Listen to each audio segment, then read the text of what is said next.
ಸ್ವಪ್ನಶಾಸ್ತ್ರದಲ್ಲಿ ನಾವು ಕಾಣುವಂತಹ ಕೆಲವೊಂದು ಕನಸುಗಳಿಗೆ ನಮ್ಮ ಅದೃಷ್ಟವನ್ನೇ ಬದಲಾಯಿಸುವ ಶಕ್ತಿ ಇದೆ ಎಂದು ಹೇಳಲಾಗಿದೆ.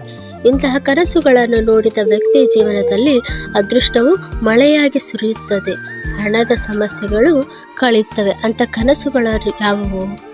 ಕೆಲವೊಂದು ಕನಸುಗಳು ನಮ್ಮ ಅದೃಷ್ಟ ಬದಲಾಗುತ್ತದೆ ಎಂಬುದರ ಬಗ್ಗೆಯೂ ಹೇಳುತ್ತದೆ.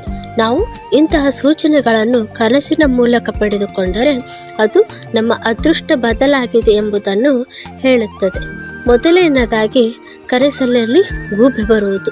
ಗೂಬೆಯು ಲಕ್ಷ್ಮೀದೇವಿಯ ವಾಹನವಾಗಿದೆ. ಹಾಗಾಗಿ ನಾವು ನಮ್ಮ ಕನಸಿನಲ್ಲಿ ಗೂಬೆಯನ್ನು ನೋಡಿದರೆ ನಮ್ಮ ಮೇಲೆ ಲಕ್ಷ್ಮೀದೇವಿಯ ಆಶೀರ್ವಾದ ಇದೆ ಎಂಬುದನ್ನು ಹೇಳುತ್ತದೆ.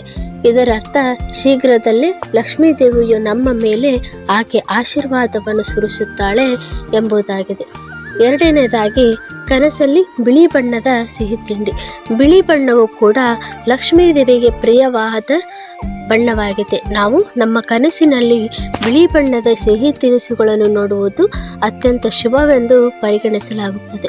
ಈ ಕನಸು ನಿಮ್ಮ ಜೀವನದಲ್ಲಿ ಶೀಘ್ರದಲ್ಲೇ ಸಂತೋಷ ಬರಲಿದೆ ಎಂಬುದರ ಸೂಚನೆಯಾಗಿದೆ. ಈ ಕನಸು ನಿಮ್ಮ ಮೇಲೆ ಲಕ್ಷ್ಮೀದೇವಿಯು ಆಕೆ ಆಶೀರ್ವಾದದ ಸುರಿಮಳೆಯನ್ನು ಸುರಿಸುತ್ತಾಳೆ ಎಂಬುದನ್ನು ಹೇಳುತ್ತದೆ. ನಂತರ ಕನಸಿನಲ್ಲಿ ಚಿನ್ನ ಬೆಳ್ಳಿ ಬರುವುದು. ಕನಸಿನಲ್ಲಿ ಚಿನ್ನ ಮತ್ತು ಬೆಳ್ಳಿಯನ್ನು ನೋಡುವುದು ಅತ್ಯಂತ ಶುಭವೆಂದು ಪರಿಗಣಿಸಲಾಗುತ್ತದೆ. ಇಂತಹ ಕನಸುಗಳು ಬಿದ್ದರೆ ನೀವು ನಿಮ್ಮ ಜೀವನದಲ್ಲಿ ಸಂಪತ್ತನ್ನು, ಯಶಸ್ಸನ್ನು ಮತ್ತು ಸಮೃದ್ಧಿಯನ್ನು ಪಡೆದುಕೊಳ್ಳುತ್ತೀರಿ ಎಂಬುದರ ಸೂಚನೆಯಾಗಿದೆ.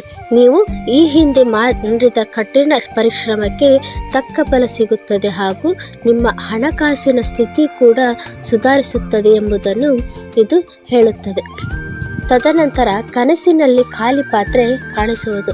ಅಡುಗೆ ಮನೆಯಲ್ಲಿ ರಾತ್ರಿ ಸಮಯದಲ್ಲಿ ಖಾಲಿ ಪಾತ್ರೆಯನ್ನು ತೊಳೆಯದೆ ಹಾಗೆ ಇಡುವುದು ಅಶುಭವಲ್ಲ ಎಂದು ಹೇಳಲಾಗುತ್ತದೆ.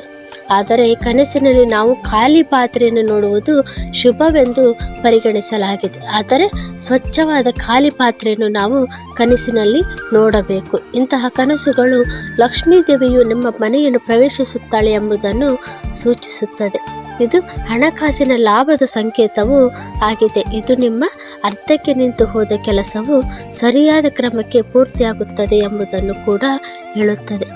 ನಮ್ಮ ಈ ಮಾಹಿತಿ ನಿಮಗೆ ಇಷ್ಟವಾದಲ್ಲಿ ದಯವಿಟ್ಟು ನಮ್ಮ ಚಾನಲ್ಗೆ ಸಬ್ಸ್ಕ್ರೈಬ್ ಮಾಡಿ, ಲೈಕ್ ಮಾಡಿ, ಕಮೆಂಟ್ ಮತ್ತು ಶೇರ್ಗಳನ್ನು ಮಾಡಿ. ಕೇಳಿದ್ದಕ್ಕಾಗಿ ಧನ್ಯವಾದಗಳು.